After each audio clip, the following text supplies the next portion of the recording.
The year was 1946.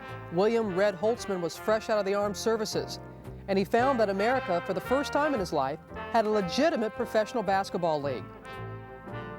Holzman immediately joined the Rochester Royals.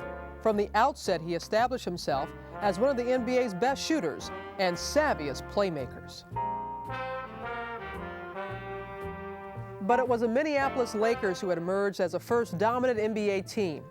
Led by the league's original superstar, George Mikan, the Lakers were a dynasty in the early 50s, winning 5 championships in 6 seasons.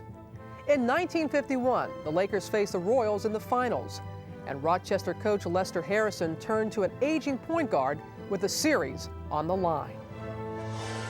The first game we lost by 18 points. I called the team together and I says, I'll do one thing.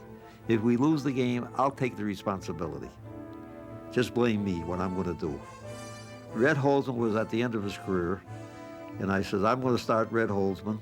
If you guys want to play, you'll have to pass the ball to Red. Red's going to run the team. I went around. They all said they'd have to do it. If they didn't, I'd put them out. And we beat them. That was unusual to beat them. Holzman led the Royals to the 51 title, and when his playing days were through, he was named head coach of the Hawks. But after 4 uneventful seasons, Red became a scout for the New York Knicks. He was comfortable in his new role. But in 1967, with the team struggling, the Knicks handed the reins to a reluctant Red Holzman. I didn't want to coach, and I tried to get out of it. But they said, there's nobody else, it's you. You got the job. But once he took over, Red made it clear he was there to stay as he looked to turn around an underachieving team. I think the manner in which Holzman handled us, I thought that Red, for example, Red came in, I mean, he was demanding, and he said there were certain things he was going to put up with, and there were certain things he wasn't going to put up with, and I think guys respected him for that. We had the right leadership from Red Holzman.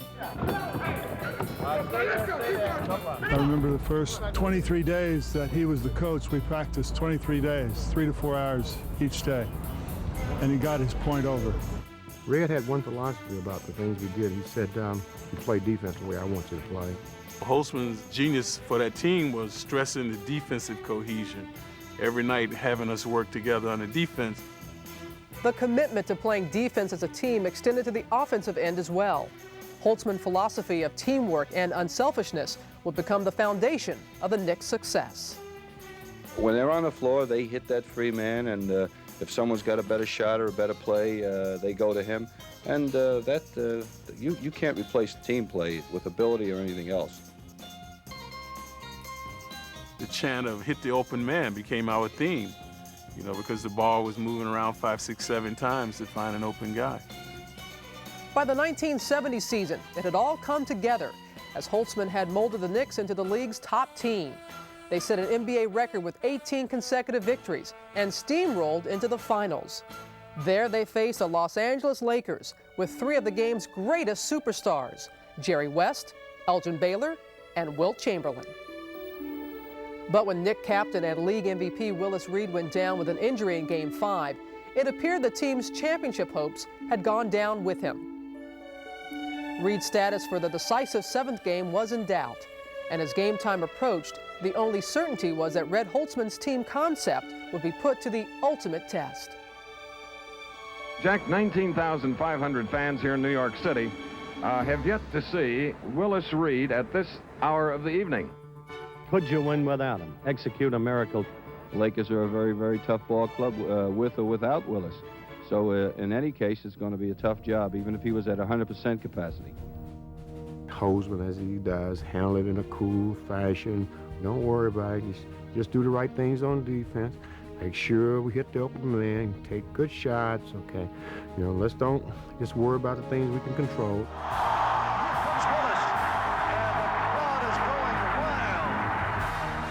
Reed did play that night. From 20 jumps, yes! Willis has hit on his first 2. But it was a Knicks' trademark teamwork. He bullets one down, court that is intercepted by the Busher.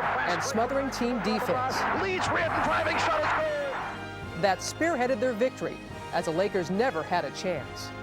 It was like magic. what we thought wouldn't happen had happened because all of the investment that each of us had made in each other throughout the year came together in that game when we surpassed our individual abilities to an extent that nobody thought was possible. That's kind of the philosophy that Red had instilled in us and the kind of belief that we had in each other as players. That is it. The New York Knickerbockers have won the 1969-70 World Championship of Basketball. Over the next 3 years, Holzman would guide the Knicks to 2 more trips to the finals and another championship in 1973. His final season with the team was 1982, and when he retired, the once reluctant coach had finished his career with nearly 700 coaching victories, 2 NBA titles, and a place in the Hall of Fame. But ultimately, Red Holzman's legacy cannot be measured in numbers alone. I think that the New York Knicks, with Red Holzman as coach, represented to a lot of people in this country how the game should be played. I think the Knicks were a unique team because it was a combination of talents on the court and personalities off the court. And I think Holzman was bright enough and perceptive enough to see that and kind of never impinge upon the individuality except when the need for teamwork was at stake.